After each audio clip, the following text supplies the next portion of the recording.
nde kosanjola nzambe na yango tobandi culte na biso Biblia ebisi biso ke là où deux visible o banguna no bazomona ye ata yo ozomona ye te me banguna bazomona ye moye basimba yo ezate maboto musu basala ba fete ya minene basali boye me libota o babite biso futu kumisa nani nzambe tigete nzamba pambola libota o betela Yesu Kristo maboko nalingi kolo nalingi kolo nanga Alleluia oh Yesu nalingi kolo Yesu Masia Alleluia Alleluia na Yesu nalingi kolo na Satana oh yo lingi batonyo wa Jésus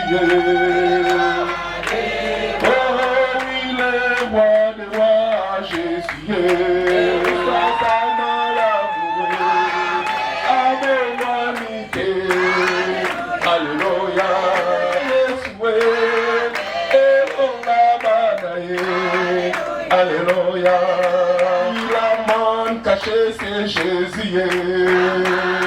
Alléluia, oh oui, nazali en bonne santé. Oh bamingi bakufi bakei malita ye.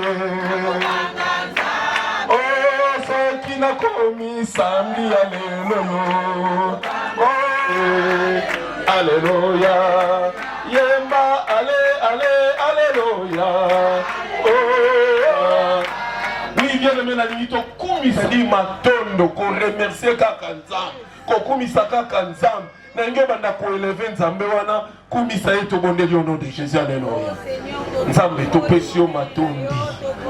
topesio matondi pona grâce au salibiso na mokolo ya lelo Père tozala na esika oyo Nzambe totomboli yo po yo bongo bakalokola yo nani yango apatelaka lokola yo oza Nzambe éternel oh le bien-aimé tozobondela kotika ntango oyo na maboko na Nzambe yebisa ete Nzambe eke nkolo ndenge na ye liboso na yo nabima ndenge nakotaki te tobondeli au nom de Jésus na yo mpe azonga lolenge moko Nzambe quelle que soit circonstance oyo biso tosangani awa lokola yo oza au centre tozala kondima eke Nzambe bazalaki avant awa te parce que avant yo na après présence yo Seigneur il y a toujours un changement na kombo na Yesu Kristo nde tobondeli bongo tolobi biso banso ntango tozwaka likama oyo kondika kozala na biso mo ezaka merci landa moto basango bakoleka bakosalela biso puis bokontinue soirée je vous souhaite la bienvenue et merci. Par rapport à la confiance qu'il faisait à ses enfants. Parce qu'il était sûr des valeurs qu'il nous avait transmises.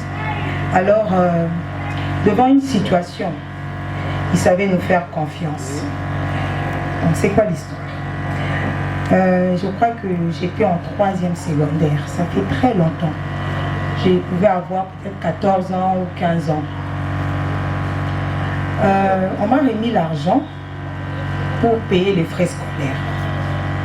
Et je suis partie à l'école, j'ai payé, ma personne a payé reçu. Après, mais j'ai mis ça dans la cartable là, et puis j'ai perdu les reçus. Après un temps, on a commencé le contrôle à l'école, on a commencé à chasser. Et il s'est fait que mon nom ne figurait pas sur la liste des gens qui avaient payé. Et on m'a chassé. Je suis allée dire à l'administration, non, moi j'ai déjà payé, mais comment il n'y a pas mon nom? Oh non, si tu as payé, il va avoir ton nom. Comme il n'y a pas ton nom, c'est que tu n'avais pas payé. Donc, tu ne peux pas entrer. J'ai dit non, j'ai payé. Ils m'ont dit alors où est les reçus? Je cherche les reçus dans mon sac, je n'avais pas les reçus, j'ai perdu. Finalement, je me suis décidée d'aller dire à papa. J'ai dit à papa, papa, j'avais payé quand vous m'avez remis l'argent. Il fait des reproches, d'habitude aussi c'était pas son genre. Il faisait pas trop des reproches aux gens.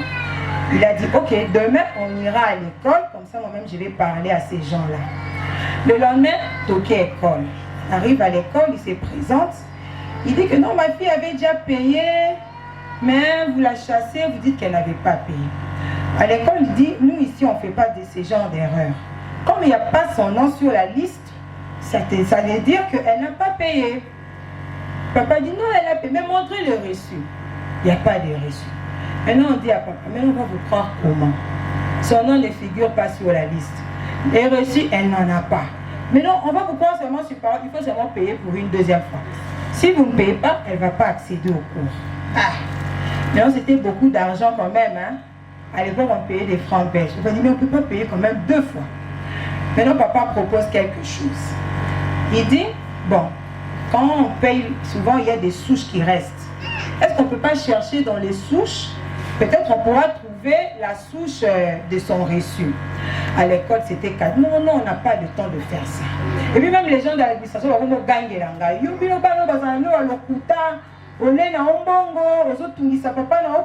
faut seulement avouer que tu as bouffé l'argent. Mon père dit non. Si ma fille a dit qu'elle a payé, c'est qu'elle a payé. Ma fille ne peut pas mentir. À l'école, on dit, hé papa, vous savez pas qu'il y a des gens qui viennent ici, les enfants bouffent. Mon père dit non, non. Elle a dit qu'elle a payé, c'est qu'elle a payé. Elle ne ment pas. Alors finalement, tellement qu'il avait insisté, les gens de l'école ont dit, papa, nous on n'a pas le temps de chercher. C'est une grande école, il y a beaucoup d'enfants. On ne peut pas rester juste chercher la souche de ton enfant. Papa dit, ok, donnez-moi moi-même, je vais chercher. Ils disent, papa, et bien là, moi je vais chercher. Parce que je vais vous prouver qu'elle ne ment pas. J'étais là en train de regarder. Et puis, finalement, tellement qu'il avait insisté, Babinisi, tala ba reçu, ba carnet à calon, on a ébellé. On a mis ça sur la table. On a dit, bah, kiné liango, il s'est assis très patient. Il commence à chercher. Si elle a dit qu'elle avait payé, c'est qu'elle a payé. Alors tout le monde était étonné au bureau. Et hey, pourquoi papa m'a donné mignon? Si on dirait papa me soucie, mais aussi au petit moi. Mon père, ces jours-là, j'étais très jeune, ça fait beaucoup d'années.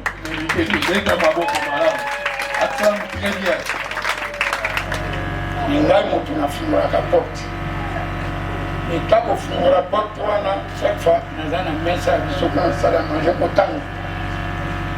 La seule voiture à quelle a fini. Attendez. Suruana, aïe. A fini porte. À côté. Souvent, on va bien à Mandos. Ah, Mandos, là, il était habité, Nazo, c'est là. Ototanga, oui, Ototanga. Abandi, biloko na ko dia ezalaki wana. Etali biloko azozotanga no. Ya zwi basila biso na takina. Era na tanga basida tout ça. Azwa bandiko mete foto tanga. Ah, professeur oyo, asa ekuno tsia biso ndena yebi. Atalinga ti abi kokolo ragate ndola yeye ndaba tunasiba funga porte de cadeau na via yangamu tunazamu pobawa for chaque fois obimi solo ye na hotel na pola na te menetana banda pamba bwe ngona tanga na mona mtu abanda ilokora letina ga bandi na kwa mesa atele ngapo na kwa photo Atelemi, Aya Simingal. Arabi Petit, continue au Tanga. Continue au Tanga, pour vous la Simate. Soki Batangi, Batumi, Balem Sato, Yoko Zanakati. Simingal, Yoko, et Simingal Yoko. Abim merci. Alors, allez, Sili, Nabali Pekakawa, Nakepa Nangai. Namoni ke yaya benir ngai na makambo nyonso tu. Merci.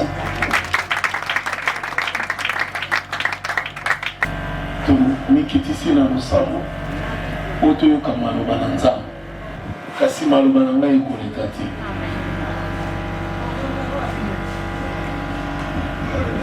Nasipili kosa kitabu cha Albert Molia Pendeko Joyce yango tika ngolobe kimia oya encore na biso Yesu Masia bolingo monene na Nzambe Tata esungi na molimo mosantu eza na biso toyebandeli basusu bakomaka meme na mibali akufa na ye kuna ye kosanga likambo na boye ngambo akona amonaka pasi boye mpona nini pasi mpenza basusu balelaka leli pasi me na ntango aboti kaka amemi mwana pasi nyonso esali nini elini azwi moto na sika asepe et Yesu azali koloba na Jean alobi ça sera de la même manière na bino ntango mosusu ekoya oyo bokolela makasi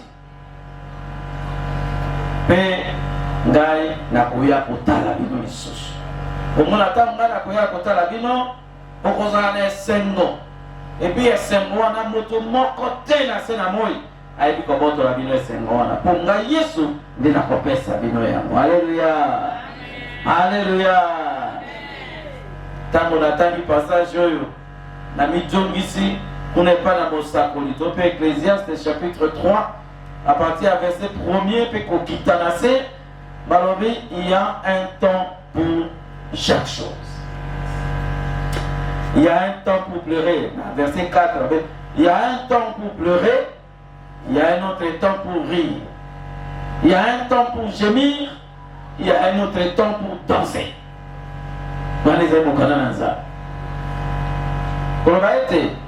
Moto na mokili oyo soki ofandaka kaka osepelaka kaka osepelaka kaka osepelaka kaka oza extraordinaire oyo kosepelaka kaka bikolo nyonso. Mais bomoi na moto esalami te mokolo mosusu bambula mosusu osepeli odondwi ole osepeli obini mais mokolo ezali oyo ntango mosusu kotangisa biso mokolo ezali oyo ntango mosusu kolobi lelo nakoseka te mpe nakobina te mpo likambo ekweli ngai eleki ngai na motema. Chaque chose a un temps. Mokili esama na bacontroverse ebele ndeko na biso Salomon na mokano Ecclésiaste aénuméré yango nyonso atiki soko moko te. Na ngai na toyeba te soko tozali koseka lelo soko tozali kosepela lelo basusu bazali komona pasi soko ngai na toza kosote lelo toza kobina lelo ebele bakangami baza na kolela na kati ya ndako na bango na famille na bango. Oui, c'est vrai. Avec comment on a bakabaki na matanga balati uniforme ya bien balati bilamba ya sika concurrence balati makasi na moto nyonso ete oyo akosepela bongo akokende kosala concurrence ya bilamba ya ba téléphone ya ba montre ya ba mituka na matanga sosola ke matanga wana eza ya te mais na ntango kozwa ye akolela akolela lokola bato nyonso. Mais la Bible nous dit tango na kolela ezali pe tango na koseka pe ife ezali nini tango na kokenda bokotuka babino bayekoli na ngai bokomona pasi bato bakotiola bino mpe bakoseka bino soko bazalaka mpe bango moko nde mpe esila mpe bato na mosala bakei komona mari mpe mari ayebisi bango babi tak omoni tato bavandi kuna bokende boyebisa bi 20 isi mpe bakei boyebisi yesu alobi mama kuna atindi biso toyebisa yo 20 ici. Oh, mais moi sur likambo na ngai na ye biso tu bainvite na fête bon ngai likambo na ngai na ye nini 20 ici esila te ngai likambo na ngai ya nini kokanisa ete bana ntango bamama babokoloko biso bayebaka moto na moto. Yesu ntango mama nazali kobokola ayebaki ete il est différent na bana oyo ya ngai mosusu oyo aza na eloko na Nzambe mpe na ntango asisi koloba boye olio yango alembala moko obiki bokuna mosusu kuna epa na biso pembeni kuna babido ya mai bido ya 5 litres ya 25 litres po ete basi balango deja bakoyeba biso kuna yango te me bino mokamati masanga na kitoko bobombi oye kopesa na suka na teke mpo na nini.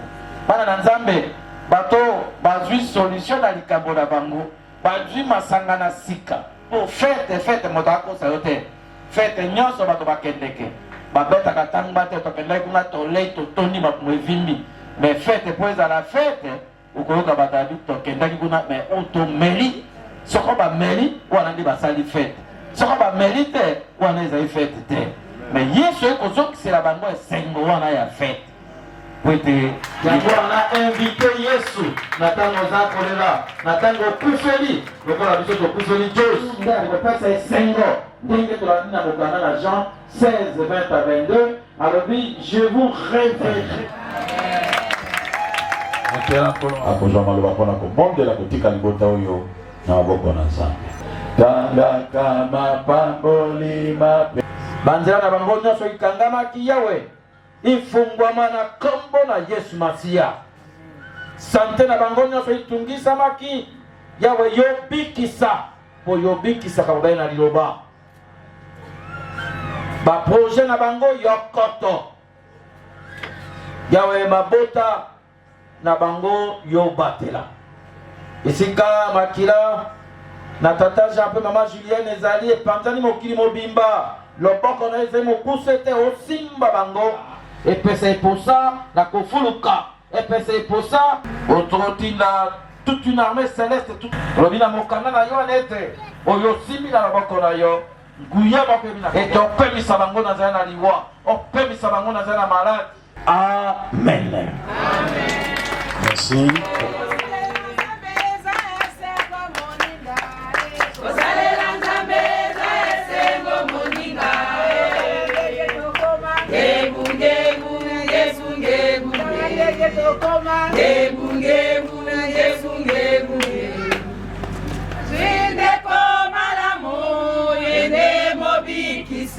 Ye alingi ngai pe ngai nalingi ye ye de akufelinga sena ekulusu ye alinga kete ngai nazwa bomo ye de akufelinga sena ekulusu ye alinga kete ngai nazwa bomo oyo sango malamu teye alinginga asopaki makila ponanga tena bikisa miseko nazwi eposabe poingela na bokozi na lola oyo sango malamu teye alinginga asopaki makila ponanga esunga biso mpe biso tokosepela mpe tokokabelaka lisusu pambola moko na moko pambola mpe misolo oyo na kombo na Yesu Masiya amen. Pasteur ya liboso to pe pasteur titulaire ya mama Julienne oyo azali na biso elongo oyo apesi ngai maloba toli bobele kotonda bino libota mobimba ya papa Albert na maman mpona marque ya confiance tolobaki na ebandeli na patience oyo bozwi mpona kolekisa ngo bakozela biso po ete toyebi libota oyo malamu ezali libota na bato bayebi nza etikali ete totelema mpe elongi na biso totala ekulusu na Yesu epai wapi bomoi ezali Nzambe apambola bino baso mpona ntango boyebi na kopesa mpe na discipline ete topesa Nzambe eposa losambo oyo eleka malamu amen. Bondima siko kotelema lingomba na mobikisi baza la mokomi esupenza kabeli eli kiapo naye kondi bela masi yaye na seko eto komonana kuna namo kana Yesu eto komonana kuna namo kana ngana lingomba pe tosali losambo monene ya kotondo yo mama Julien Bakamba bana pe bakoko kamata bandeko bo batungisamaki na nzela na kolela solo mpenza balelaki kasi lelo mokolo na kotelema mpe kosalela yo nzambe tika ete moko na biso asosola ete epai na nzambe deception ezalaka te pambola mokolo na lelo mpe bana na yo baombo na yo bauti bipai na bipai mosika na bambuteyage ntango mosusu na makolo mpo na koya kosepela mokolo na lelo kozongisa bango mpo eyaki bango te lipamboli na yo esopa na likolo na moko na moko na mpe mosungi molimo mosanto amen. Merci. Bosambo na biso ekomi na suka tozongi tovandi toyaki na mokili kosalaka mabe te ndeko toyaki na mokili kosalaka mabe te toyaki na mokili kosalaka mabe te ndeko toyaki na mokili kosalaka mabe te biso toyaki na mokili kosalaka mabe te ndeko toyaki na mokili kosalaka mabe te tondimeli Yesu mpona kosala masumu te mawa tondimeli Yesu mpona kosala masumu te eglize ezali bien prive ya moto te tondimeli Yesu mpona kosala masumu te tondimeli Kristo mpona kokosaka bato te bandeko tondimeli Yesu mpona kosala masumu te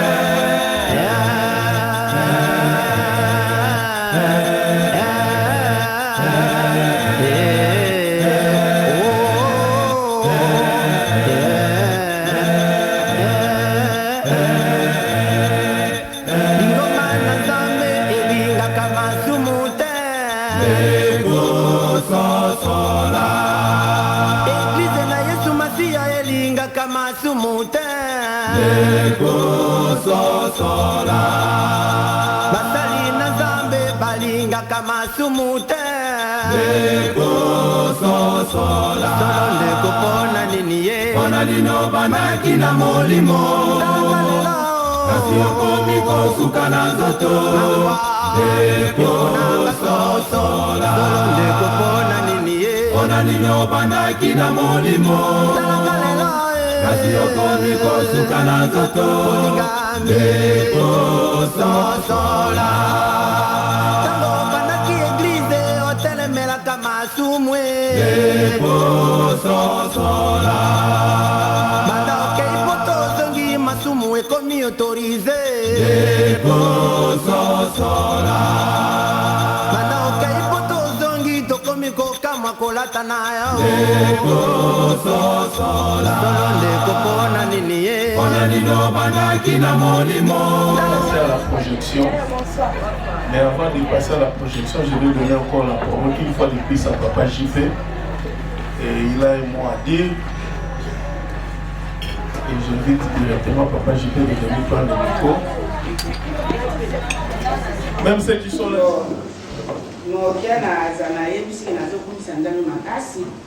na ndenge ya permettre lelo tosangana azali kopesa témoignage mpona mobali na ngai po témoignage mingi toyokaka soki moto akufi okoyebisa makambo na yo boye asalaki me ngai naza kopesa témoignage loko aye moko aza presa ayoka oyo asalaka te na vie na ye ndenge tovanda biso mibali mobali na ngai azonga na bolingo mingi kati na baboti na ngai evandi biso mibale bipai nyonso totambola biso mibale na kati na lisanga na biso nzambe apesaki biso bana 11 moko azongi epai na nzambe totikali na 10 abokolaki bano na bolingo mingi nalingaki ngai mpe mingi bipai nyonso totambola biso mibale makambo nyonso oyo nalingaki moke ake kozwa asaisaki ngai mpe made azalaki na bana 10 abandeki kobokola na bana bandeko na ye na bana ya bandeko na ngai En tout cas, anniversaire na ye, naza ko regretter mais affaire nzambe alingaki za la bonne.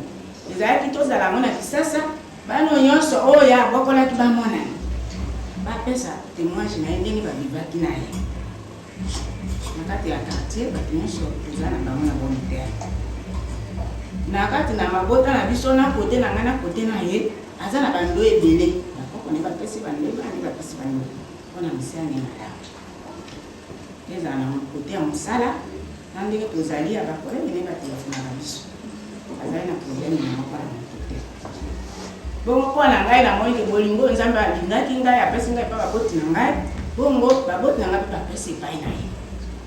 Kwa alingaki ngai alingi bana pe balingi biso.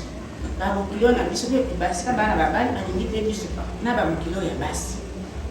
Kwa tuvanda na bana biso madame. Bongo lelo nazokumisa nzambe maye tutraverse ba etape ebele. Azalaki moto ya kuvana biso lelo te. Abeli makasi. Asali mois na kona. Ayebaki moto moko te. Nayaki koyebisaka nzambe wana. Ke biso tosalelaka yo. Soki eza mokano na yo tiki esalemami. Soki eza mokano na moto te, mobali nanga kozala bongo. 73 aza ya maladi. Mpe na kozongisa merci mingi. Epai na mwana oyo azwaki likanisi ya kotinda biso aye na mosi na yo ya 7 mars. Pesi bango merci mingi nzambe apambola bango. Napesi merci na ngai epai na famille loka po bayamba biso na Suisse. Nzambe apambola bango. Napesi merci na ngai epai na famille papa Mozale bayamba biso na Paris komaki. Pe napesi merci na ngai epai na bana biso ya salon bayambi ngai awa tokomi na Suisse. Pe na bandimi nyonso bakamari ya Robert bayambaki ngai pe na bana biso na masola ya diabo. Yokotanga moko na moko te bazali na molingo ya kosoutenir biso na bamaladi. Pe merci mingi pa bapaster na biso na disi po basunga ngai ntango nyonso na mabonde batelefona na ngai ntango nyonso kolengisa biso. Pe merci na ngai na Ivan po yambi biso na Suisse. Napesi merci na bana nyonso tolingi bino mingi. Merci pe na na ngai na lingi bino mingi. Na bana baya na ngai balekisaki bolingo ntango tata apelaki. Bato nyonso bazalaki mobilize baki soutenir biso na moral na materiel makambo nyonso. Nzambe wana atambola bino. Pe akanisela bino mpo bozangi kati na bomoi na bino. Kaisi témoignage na ngai esuki. Haleluya, bon anniversaire. Mbio mingi. Nzambe wana akomisa yo mokolo osi ya koleka. Okoma koko osimba banzete. Bongo mwana esuki bana bakoko na yo. Nzambe toya na motipo na libela te me apesa wana ndo ana kosa bana pe bana kosa ya komona kayo na bakoko na yo. Tika nzambe azwa likumbu. Na kombo na Yesu Masia. Amen. Amen.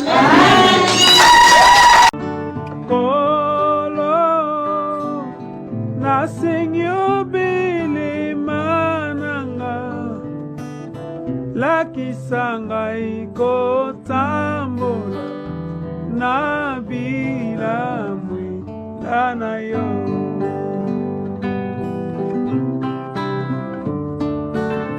napesi molimo nanga inankolo mayele nanga inankolo bebo moñoso nankolo naluki mayele ya mozwi mpete mayele ya mokili te mayele ya nkolo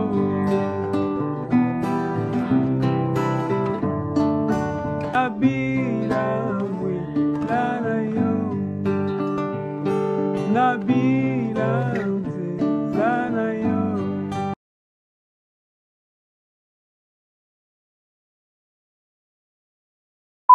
Jean-Pierre, yo okomi tata ya bana. bana oyo nyonso baya epai ya ngai baleki na yo bakomi kaka bana na yo ngai nasi nakomi mpaka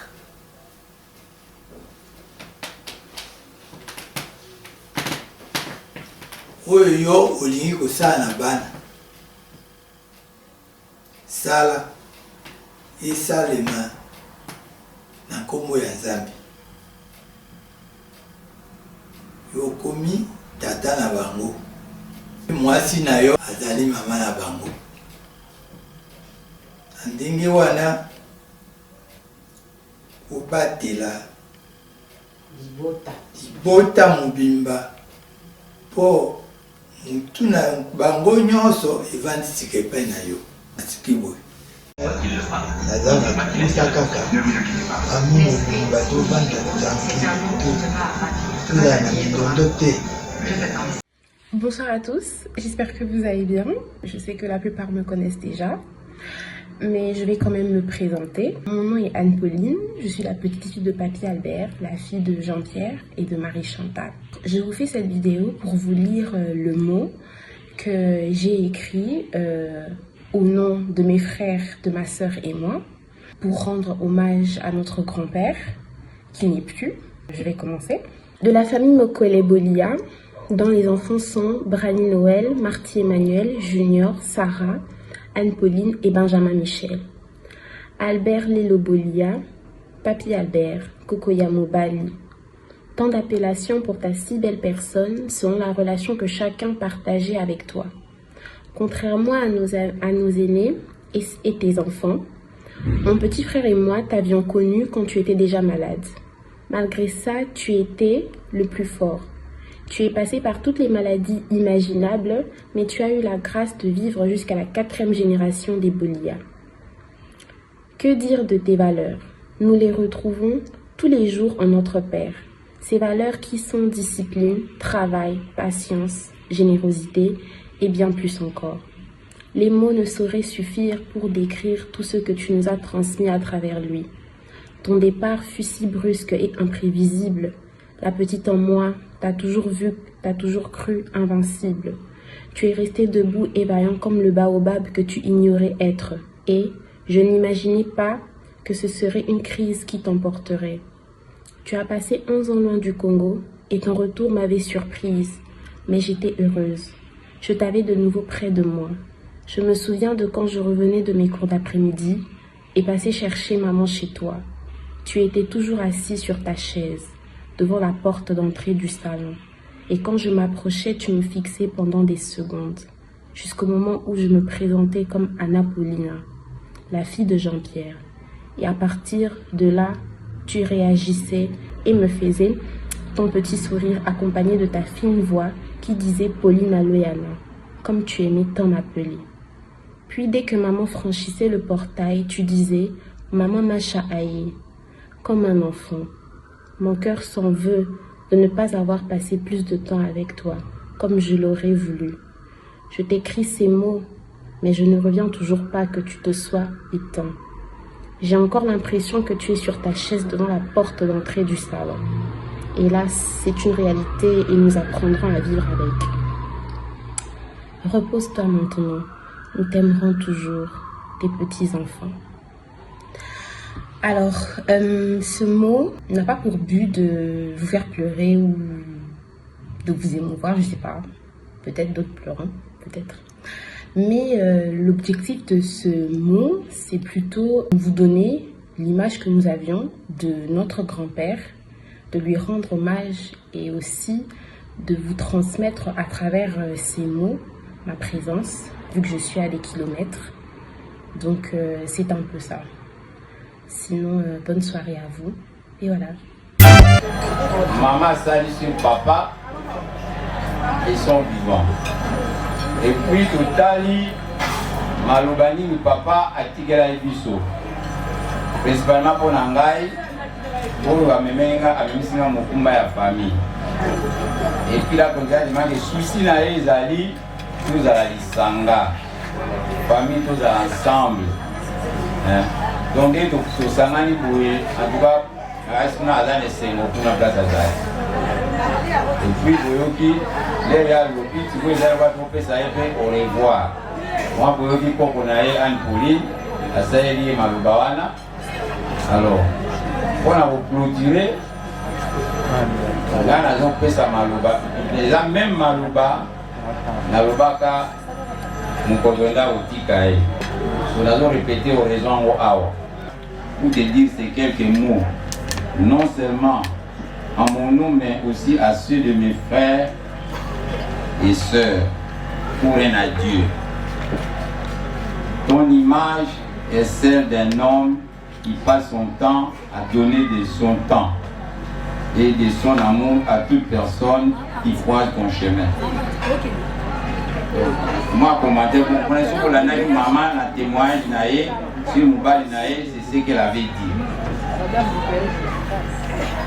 Papa, tu as été un véritable pilier dans la vie de nous, tes enfants, tes neveux et nièces, paternels comme maternels, pour ta défunte sœur et ton défunt frère qui t'ont précédé, l'homme de la situation sensible, aimant, tendre, généreux et fort à la fois. Tu as mené les bons combats et tu passes sans laisser des inachevés. Chapeau bas à toi, vie aujourd'hui. À jamais dans nos cœurs, que l'Éternel te reçoive dans sa félicité. Repose en toi, cher papa à Jean-Pierre, papa ici, tes enfants. Père pour 7 ans. Matanga c'est nini ici. Na moto yosenga na bandeko baza na miziki kuna batiela biso sasa epi miziki po ete tolekisa ntango malamu.